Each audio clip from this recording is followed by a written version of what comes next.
Un pas a donc été franchi hier soir au Moyen-Orient. Jamais en 45 ans, le conflit entre Israël et l'Iran n'avait été aussi direct.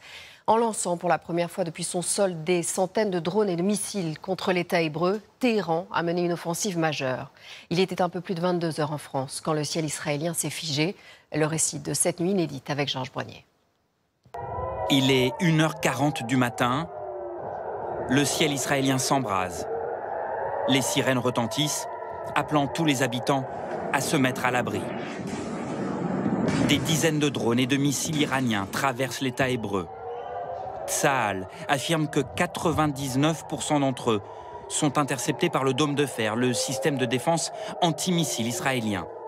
Comme ici, au-dessus de la mosquée d'Al-Aqsa, la plus grande de Jérusalem. Au total, plus de 300 attaques de drones, de missiles de croisière, capables de parcourir 2000 km, ont été lancées en direction d'Israël, en très grande partie depuis l'Iran, comme on le voit sur ces images. Mais ces alliés terroristes libanais du Hezbollah ont eux aussi tiré des roquettes vers leurs voisins israéliens.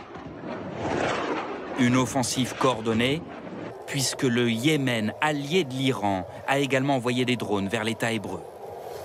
Jamais Téhéran n'avait mené une attaque d'une telle ampleur contre son ennemi juré. Une grande partie de la nuit, les états-majors israéliens, américains, mais aussi français et britanniques ont travaillé main dans la main.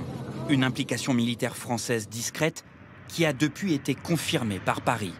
Grâce à leurs avions de chasse et leurs radars, ces pays ont aidé à intercepter de nombreux drones iraniens avant même de survoler Israël, comme ici en Jordanie, où on aperçoit sur ces images des débris de missiles tombés au sol.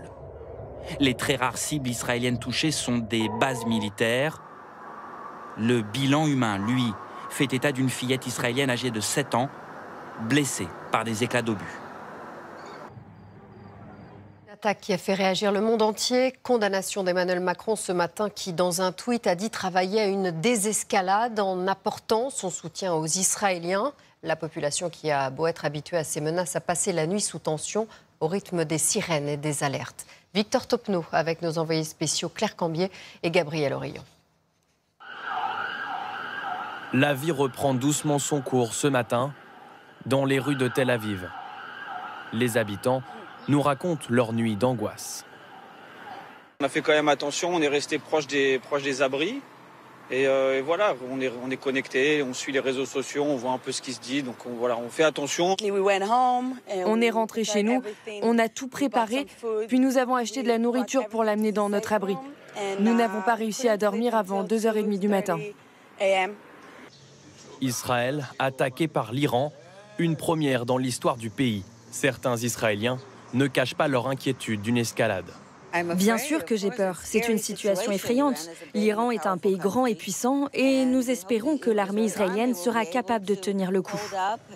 Pendant l'attaque, ce correspondant pour la télévision chinoise filme depuis son balcon le dôme de fer en action. Une nuit au rythme des alertes. Nicole nous montre l'espace qu'elle a aménagé avec un épais volet blindé. Elle s'y est abritée cette nuit. C'est la pièce dans laquelle nous sommes arrivés. Nous avons verrouillé la porte et sommes restés du début de l'alerte jusqu'à la fin. Ensuite, on fait de notre mieux pour reprendre une vie normale jusqu'à la prochaine sirène. Dans tout le pays, les écoles restent fermées et les rassemblements sont limités à 1000 personnes, à une semaine des fêtes de la Pâque juive. Depuis cette nuit, tous les regards sont tournés vers l'Iran, vers Israël et son allié historique, les États-Unis. Quelle sera la réponse à cette pluie de missiles? Doit-on craindre un embrasement dans la région? On fait le point avec David Desarrojo. Depuis l'offensive venue d'Iran hier soir, plusieurs questions occupent les esprits. D'abord, pourquoi une telle attaque? La tension monte en fait depuis une dizaine de jours. Le régime de Téhéran accuse Israël d'être à l'origine de ce raid meurtrier, l'attaque d'un bâtiment diplomatique iranien à Damas en Syrie. 16 personnes sont mortes, Israël n'a ni confirmé ni démenti. Mais depuis, l'Iran n'a jamais caché sa volonté de riposter. Paroxysme d'une escalade entre deux pays, deux puissances régionales. Israël reproche à l'Iran de soutenir ses principaux ennemis comme le Hamas à Gaza, responsable des attentats d'octobre dernier. Dans ce contexte, va-t-on vers un risque d'embrasement? L'Iran compte en effet plusieurs alliés au Moyen-Orient. La Syrie, l'Irak, mais aussi le Hezbollah au Liban ou les rebelles Houthis au Yémen. Des groupes armés tous soutenus par Téhéran, qui ont d'ailleurs frappé des positions israéliennes la nuit dernière. Ce matin, à l'ONU puis à la télévision, l'état-major iranien dit avoir atteint tous ses objectifs.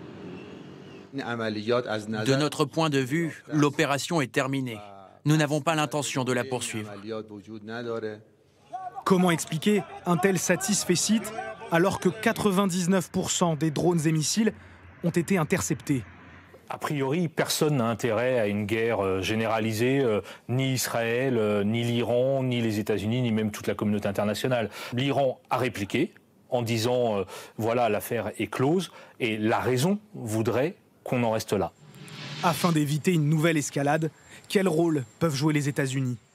Le président Joe Biden a écourté son week-end pour revenir d'urgence à la Maison-Blanche.